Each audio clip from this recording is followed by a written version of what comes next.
Hey everybody, how's it going? Hope you're all doing well. Welcome back to another episode of Blockchain and Beyond. As always, I'm your host Farzan. So before I get too deep into it, just a quick announcement. I now have a Discord server which I'll link somewhere around this video or on the podcast. Feel free to join, come chat to me, come meet other people who are in crypto. So now on to, I guess, today's topic. So today I'm going to be talking about LUNA and UST.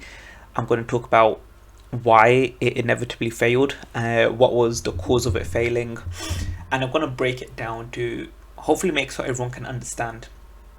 And if you're watching this on YouTube, you should be able to actually see my screen, whereas if you're listening on one of the other platforms, I'll try to make it as simple as I can, but you will probably hear some typing as I write things out and draw things out for the people who are watching along on YouTube.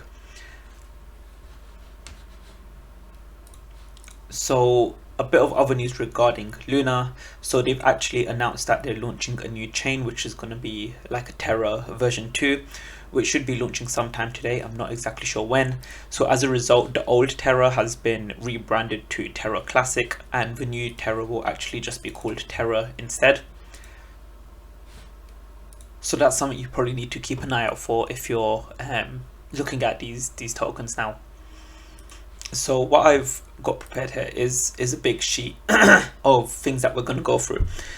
So for the people who can't see what we've got here, so we're going to talk about the mint and burning mechanism of UST.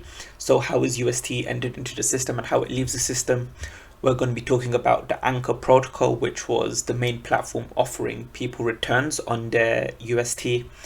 We'll be talking about Curve Finance because that's quite an important part of all of this.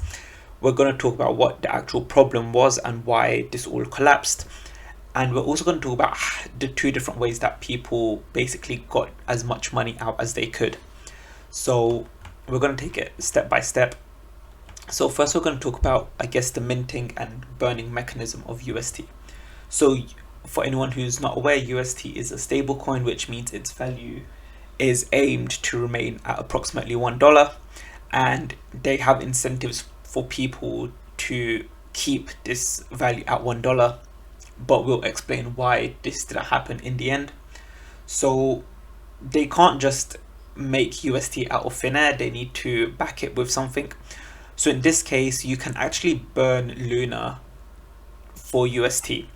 So what they would do almost a one-to-one conversion of LUNA in terms of dollars for UST. So if your LUNA was $100, you can burn it for 100 UST.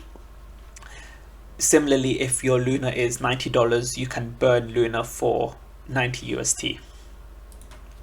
And then you can also go the other way and burn UST for $1 worth of LUNA. So in the first case, if LUNA was $100, you can burn 1 UST for 0.01 LUNA. And if LUNA was actually $90, you can actually burn 1 UST for just over 0.01 LUNA. And for anyone wondering how I got to these values, so what I basically did was if you're burning $1 worth of UST, you basically just divide it by the price of LUNA, which in the first case was $100, which will give you 0.01. And in the second case, it's $90, so $1 over $90 is going to give you 0.0111 recurring, so approximately 0.011 LUNA. And this is actually a quite important mechanism that actually we'll get to later, and which is one of the reasons why it failed in the end. But this is the main reason that people or how people could actually mint UST and burn UST. So what the self-correcting nature of this was that if UST did depeg a little bit, so for example, if UST depegged and was worth 99 cents, someone could actually buy this UST for 99 cents and burn the UST and receive $1 worth of LUNA, therefore a profit of 1 cent. So people can do this on a large scale to actually make profit from it, and this can also be done the other way around. So if UST, for example, was at say $1.01, someone could actually burn Luna, say burn some Luna and actually receive 1 UST in return, which would actually be worth $1.01, meaning that they would actually make a 1 cent return on their investment. Just fixing some mistakes there. So this is like the self-correcting nature, but these fluctuations happen naturally, and people will naturally arbitrage these profits away, and this isn't the cause of what actually happened. So one of the other key parts of this whole system is the Anchor protocol. And in crypto, the Anchor protocol is what we would call, a lending and borrowing platform, which is effectively a bank. And the main feature or the main incentive behind this was people could deposit UST and earn 20% APYs. And 20% APYs on stable coins is quite high. On other stable coins such as USDC, you can maybe earn, somewhere between say 5 and 8%, which is a lot higher than traditional savings accounts or bank accounts that you may have, where your interest rates are probably less than 1% for most banks in general. So most people see this 20%, they're like, oh wow, this is great, right? Because if you put in $100, I've just lost it, here we go. So if you put in $100, after 1 year you're gonna have $120, which is quite a large return for some people. So this basically incentivized a lot of people to actually deposit into the Anchor protocol. And because Anchor actually have to pay this out to people, so they can't just make this money out of thin air. Anchor make money in one main way. So Anchor make money when people borrow. So if I want to borrow some assets from Anchor, say I want to borrow some Luna or some Ethereum or any other crypto that they support, I actually have to pay them interest, and they use some of this interest to actually fund or pay the people who have deposited USDC or any of the other currencies. So Anchor pay money when people deposit, so the users, which is someone who's deposited assets into the platform, receive an interest on whatever they've deposited. And Anchor will take a cut from this, so the interest rates to borrow are usually quite high, and the interest rates on deposits are usually a bit lower. And so Anchor actually make a profit in between this, which is their own cut. But this is the main crux of how they work. And I believe Luna, the Luna Foundation, actually gave Anchor approximately $450 million to actually help support this UST incentive program. And such a high APY also causes its own problems, which we'll also discuss going forward. So the Anchor protocol is the second big thing that we need to know about when trying to understand this whole debacle. And the third one is a platform known as Curve Finance. So Curve Finance falls into the arena of DeFi. So DeFi being decentralized finance. So Curve actually allow lending and borrowing similar to how Anchor does it. Curve has been around for a lot longer, but the other key thing that Curve actually support is something called swaps. So you can swap between stable coins and in general other coins. So in particular, they have this one system which is called a 4 pool, and in it was contained 4 main stable coins. So in this case, it was UST, USDT, USDC, and Frax. So all of these are intended to remain at approximately $1. So how this pool works is, say, let's assume that we have 100 tokens of each stablecoin in our pool.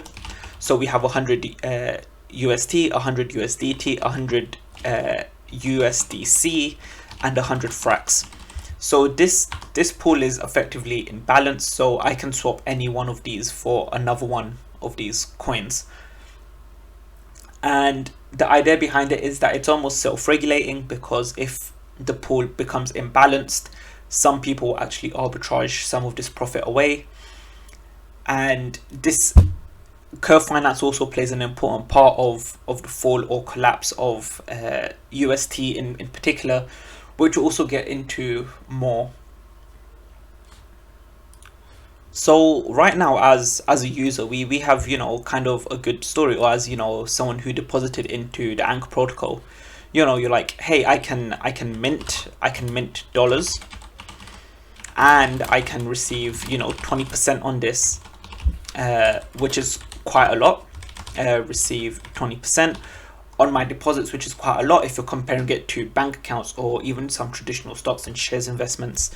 None of this is financial advice. I'm just looking at some of the numbers that I've researched. So people see this 20%, they're like, oh yeah, I want to get in on this. So basically what happens is a lot of people pile in.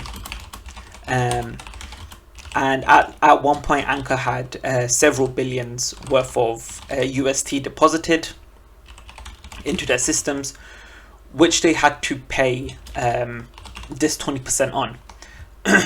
And then this is where the problem actually starts. So Anchor actually tried reducing their rates because they can't sustain a 20% APY, right? So if they had $1 billion worth of UST, by the end of the year they would have had to pay out $200 million worth of interest. And seeing that they had billions, I think at one point it was 3 or 4 billion, that means they were paying out 600 million or 800 million per year, which is quite unsustainable for most platforms, especially platforms which aren't as big. And I did mention that the Luna Foundation, or one of the Luna team, actually gave Anchor $450 million. That will only sustain them for so long because there's so much investment into this protocol. And then so Anchor tried to reduce their rates to increase the longevity of this life, but then this problem happens where everyone investing in this is what we call mercenary capital. You might, I think a similar term to it is something called hot money. I think it's called hot money, where basically money goes to where you can get the best returns, right? So everyone wants to make return on their money, so people will go to whoever's offering the highest interest rates. In this case, it was Anchor. Anchor was, drawing people in left, right, and center with the 20% rates. But when they start to drop these rates, right? So if the rates drop to 15% or 10% or 5%, right? People are like, hey, I can get better returns on my money elsewhere. So these people want to actually sell their UST for other cryptos or other assets and then go and earn their returns elsewhere. And mercenary capital is quite a big problem in the crypto space because projects have a problem where a lot of money will flood in as long as rates are high. Then because high rates are generally unsustainable, a lot of this money ends up flowing out and the project ends up suffering as a result, right? So this was one of the main problems. And then there's two main ways that people could have sold their UST, and these two ways are, so going back to the burning and minting mechanic, we'll look at that one, and then we'll also look at the swapping method of getting or selling the UST. So in the first method, sorry, just had to take a little pause there. So for the first method, you can actually burn UST and mint some Luna, right? So going back to our example at the start, if Luna is $100, you can burn 1 UST for 0.01 Luna. So some people will do this, and some people will receive their Luna in return, and this Luna is actually added into the circulating supply. Some of you may start to see the problem already, but what this means is, so people will start burning their dollars and creating Luna, which increases the circulating supply of Luna. And generally what more supply does is that it pushes the price down. So the first person may have Luna at $100 and they burn it. So if Luna was $100 when they decided to burn it, they would receive 0.01 Luna. But then for the second person, so person 2, Luna may be, say, $90. So they can burn 1 UST for 0.0111 Luna. So this is something I discussed earlier. So this person is now minting 11% more Luna than the last person. So that means much more Luna has come into supply. and this person may sell their Luna, or the main thing is that this Luna has entered supply, which is now going to cause a problem. So Luna's price can begin to drop even further. So person 3, for example, if Luna drops to say $50, this person will burn 1 UST for 0.02 Luna. So now compared to the first person, they've basically minted double the amount of Luna. And if you look at it on the scale of one person, it doesn't seem too bad. But when you realize that there was, you know, $4, $5, $6 billion worth of assets locked into the Anchor protocol, that's a lot of new supply which is coming into circulation. And this usually isn't a problem because, you know, it is a self-balancing system. The problem was that there was more supply of Luna than the demand. So more people wanted to get rid of their UST, which resulted in a larger supply of Luna, which actually pushed down the price of Luna quite a lot. And then the main problem happened because let me just scroll down. The main kicker, right? So the main issue is when the market cap for Luna is less than the market cap for UST, right? So the idea is one UST is meant to be equivalent to $1 worth of Luna. So here I'll give an example, right? So if UST has a cap of say 100 mil and Luna has a cap of say 500 mil, right? People are confident that all of their UST can be burnt and can be absorbed into the Luna market cap, right? Because people are like, yep, they can easily burn their Luna, burn their UST and get some Luna in return. So this is what I would call a good scenario, is when the market cap of Luna is much higher than the market cap of UST.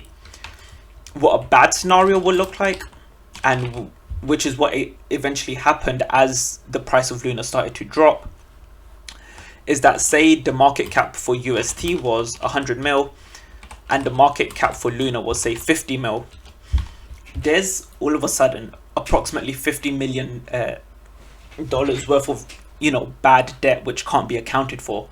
So people start to panic, and at this point people start burning their UST more and more.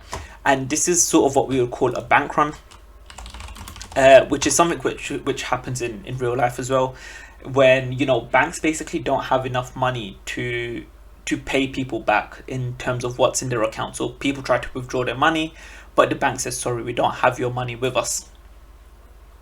And this is what happens. So, you know, if UST, there was $100 million worth of, you know, assets in there, but Luna can't actually support 100 million worth of assets flowing in because it's only worth 50 million.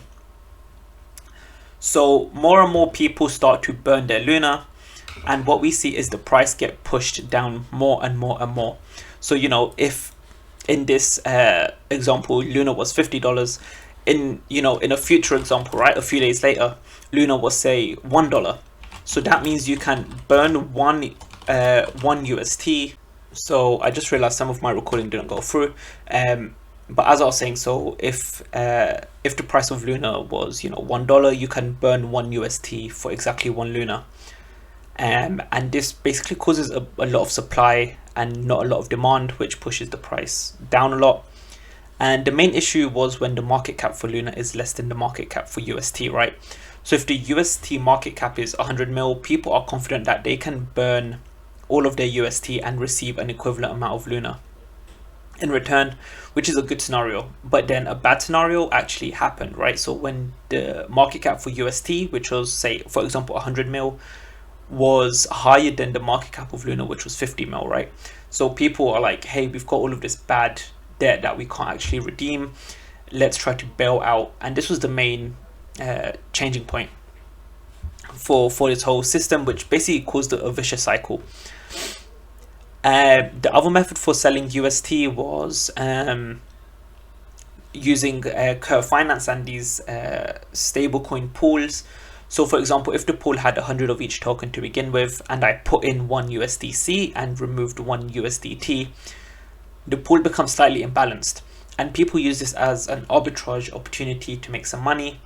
But then a big problem happened when people started dumping a lot of UST into this pool, and no one was taking UST out, right? So UST took a larger and larger proportion of this pool. And now I'm going to cut to an example that I've got ready for you guys. Okay, so I found an example of this imbalance in this pool, literally on Curve Finance. So say our pool had 100 tokens in total, right? So we have our 4 stablecoins, UST, USDC, USDT, and Frax. And this imbalance got so large that approximately there was 97% of this pool was UST, 1% was USDC, 1% was USDT, and 1% was Frax. And this imbalance is huge, right? So what this kind of means is, what this means is that if you wanted to say swap from USDC, right?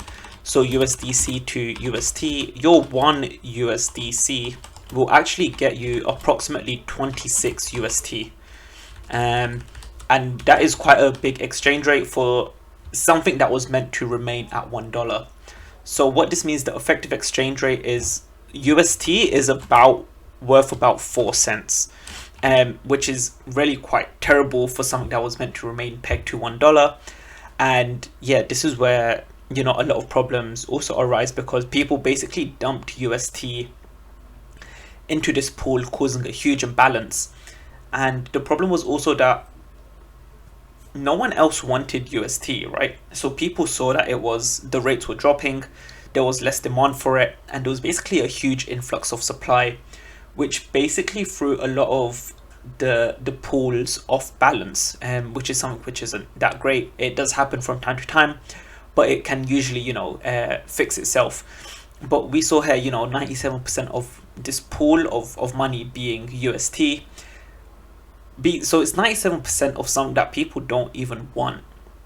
Everyone's trying to get rid of UST because it's worthless, and this caused the price to drop even further, because someone can buy UST now for 4 cents, and for something that's meant to be worth $1, it's not a great sign, basically. So yeah, that's kind of the problem, hopefully summed up. I'm gonna do a quick recap of everything, so especially for the people listening, right? So LUNA and UST had one specific mechanic to create UST and to get rid of UST, and this was called minting.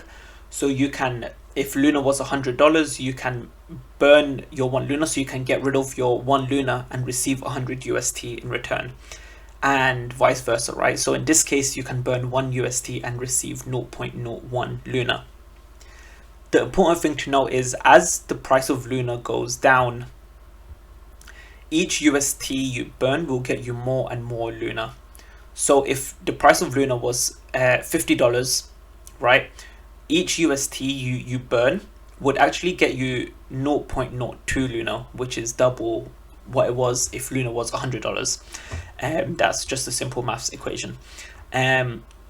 The second important part of this was the Anchor protocol, which is effectively a bank where you deposit your UST and you earn up to 20% APY.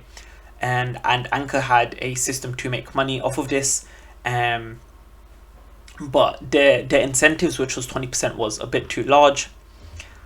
And then we also have Curve Finance. So Curve Finance being a platform where you can swap between these stable coins or other coins in general, and these coins are in a pool which is meant to maintain some sort of a balance to make sure the price stays stable.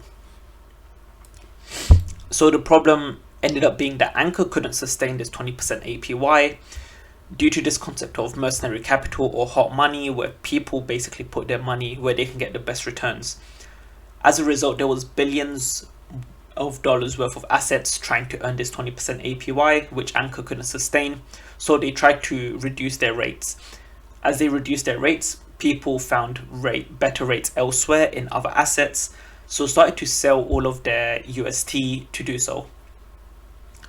With everyone selling their UST, there was 2 main ways in which they did so. So the first way was to burn their UST and mint LUNA. And what this did, this created more supply of Luna, and as the supply increased, the price actually decreased, which means the next person who tried to burn their UST actually received more Luna than the person before them, which pushes the price down even further. And the key turning point was when the market cap of Luna fell below the market cap of UST. That was the main part where people were like, okay, this is going really bad. Because there's no way for the people in UST to effectively absorb their assets into Luna, which is what most people are worried about.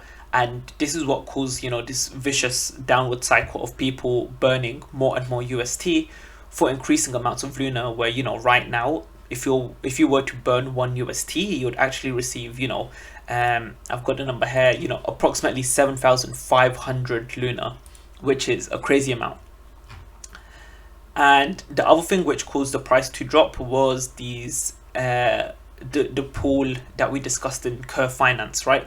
And these pools, because everyone was trying to get rid of their UST, everyone was selling UST, but no one was taking UST out of this pool. The pool became heavily imbalanced to the point where one, other stablecoin, whether that's USDC, USDT, or Frax, was getting you approximately 26 UST, which means the price of UST at this point was about 4 cents, which is kind of scary. There's definitely a lot more to it. Let me find this one article that I can definitely recommend. So this article is by Decrypt. It is titled "How Terra's UST and Luna Imploded." This is quite a good read to actually show you what happened. It discusses the similar points to what I was doing. It gives a bit more numbers as well. It has a few good graphs, and it helps you understand what actually happened as well. It goes more into how LFG, Luna Foundation Guard, actually started selling their Bitcoin to try support or uplift the price of Luna and the UST as a result, but that eventually failed. But yeah, that's all from me. I hope you guys enjoyed this slightly new format. If you're listening on one of the audio platforms, let me know if everything was clear what I was explaining. If not, let me know so I can kind of adjust it for the future. People who are watching along on YouTube, let me know if you like this format as well. It'll be really good to know. As always, I'll put some links in the description or the bio, to my Discord, to my other links. Feel free to get in touch. It'll be good to hear from you. But yeah, until next time, thank you and goodbye.